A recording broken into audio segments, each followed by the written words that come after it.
ये कंटेनर तो इंडिया में आ चुका है, दिल्ली में आ चुका है, बट इसका जन्म कब हुआ?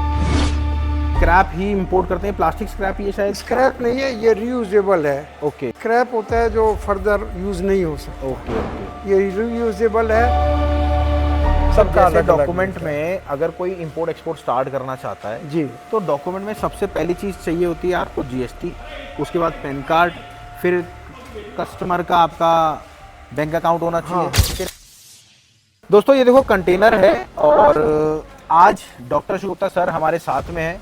हम सर से बहुत सारे सवाल पूछेंगे आज, पर सबसे पहला शुरुआती सवाल ये कंटेनर तो इंडिया में आ चुका है, दिल्ली में आ चुका है, बट इसका जन्म कब हुआ? बहुत बड़ा सवाल है ये, तो हम सर से जाने। सर, ये कंटेनर तो आज इंडिया में आ चुका है, बट एक्चुअली इसका जन्म कब हुआ था? चाइना से कब इसका माइंड में आया था और कब ये बना था? मतलब पूरा प्रोसेस बताएं। को आने में लगे हैं 27, अब बॉम्बे तक आने में। ठीक है। वहाँ से यहाँ तक भी 8 दिन। ठीक है। बॉम्बे से यहाँ तक। ठीक है। और 4 दिन इसको कस्टम में लगे हैं। ओके। तो ऐसे कुल मिलाकर इसमें लगे हैं। तो ये माल लोड हुआ आज से करीब 45 दिन पहले चाइना के अंदर। ठीक है। और उससे पहले करीब दो इसकी महीने हुई, पहले प्लानिंग हुई। इसका ऑर्डर दिया गया। प्लानिंग उससे भी 2 महीने पहले हुई कि हमें वहाँ से फर्नीचर इंपोर्ट, किसी व्यक्ति ने इसको, और फिर उसको अगर वो रेगुलर था उसने रेगुलर तरीके से चला, और कोई अगर नया आदमी है तो क्या, कैसे, कहाँ से शुरू करेगा। तो उसके लिए ये वीडियो है वो स्टार्टअप। तो ये जो कंटेनर उठ रहा है सर, ये रखा कहाँ जा रहा है एक बार दिखाएंगे? हाँ चलिए, बिल्कुल।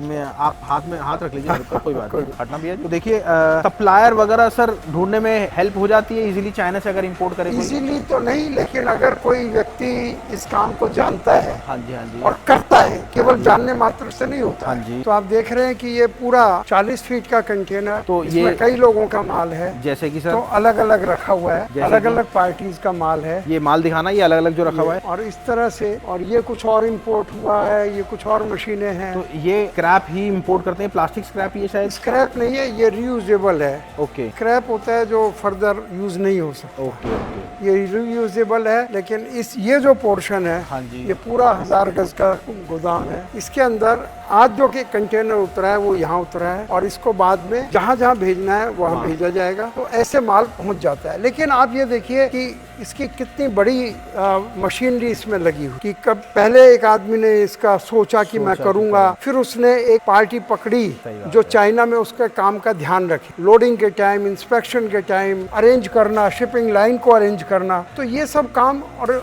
एक बार में मुश्किल लगता है, बाद में तो इजी है। उसको दोबारा ऑर्डर दे दिया, तिबारा चौबारा। ये हमारा 550 कंटेनर है अंदाजे से, 500 से ऊपर इसी चीज़ के कंटेनर हम लगातार इंपोर्ट करते हैं। वो देखिए ये सोफ़ा आ रहा है, ये सोफ़ा है, आप देख सकते हैं अभी जस्ट सोफ़ा उतरा है कंटेनर के अंदर से। तो सर आप ये बताएं, ये तो चलो सही माल आया है, बट नया व्यक्ति जब करता है क्वालिटी चेक करने के लिए, इंस्पेक्शन करने के लिए वो क्या वहाँ हम लोगों का आदमी ही वहाँ रहता है। हाँ, चाइना में हमारा ऑफिस है, बनते टाइम भी चेक करते हैं। हाँ, ना केवल कि पैकिंग के टाइम, कि वो सही क्वालिटी का बन रहा है कि नहीं। तो ये सब हम वहाँ पे चेक करते हैं। एक बहुत बड़ा सवाल आता है, कई लोग जानते नहीं CBM। हाँ, CBM क्या होता है? ये बहुत बड़ा इंपॉर्टेंट पॉइंट है।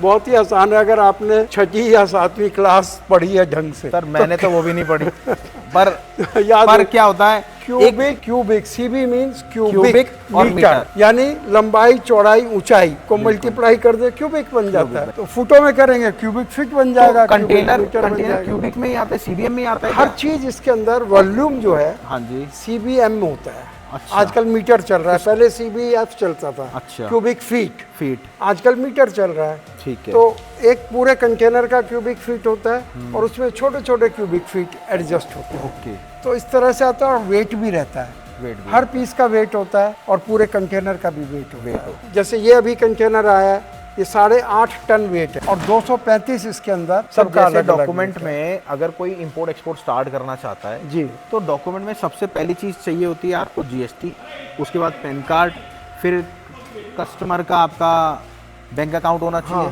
फिर आता है IC कोड जी। इसके बाद क्या प्रोसेस होता है?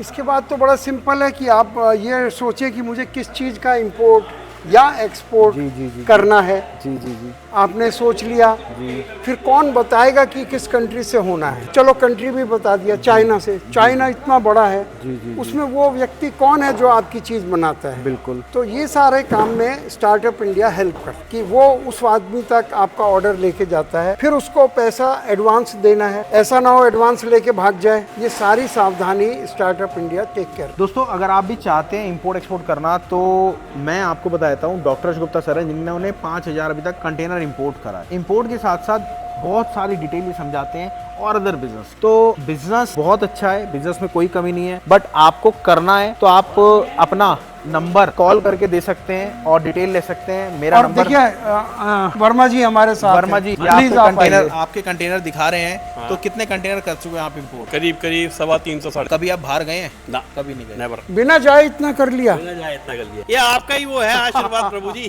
दोस्तों आप भी करना चाहते हमारे हैं? बाहर जाने की जो मेहनत है ना वो आप पूरी कर चुके हो। वो अपना आपका ऑफिस है, सब बिल्कुल कहने का मकसद बिजनेस स्टार्ट करना है, इंपोर्ट एक्सपोर्ट का स्टार्ट करो, कॉल करो, डिटेल लो, नंबर दे रहा हूँ अपना 8510040076। तो फटाफट कॉल करो, डिटेल लो कि हाँ जी इंपोर्ट एक्सपोर्ट में कैसे आप आगे बढ़ोगे, कैसे आप स्टार्ट करोगे। मिलते हैं दोबारा से। नमस्कार, धन्यवाद, जय हिंद।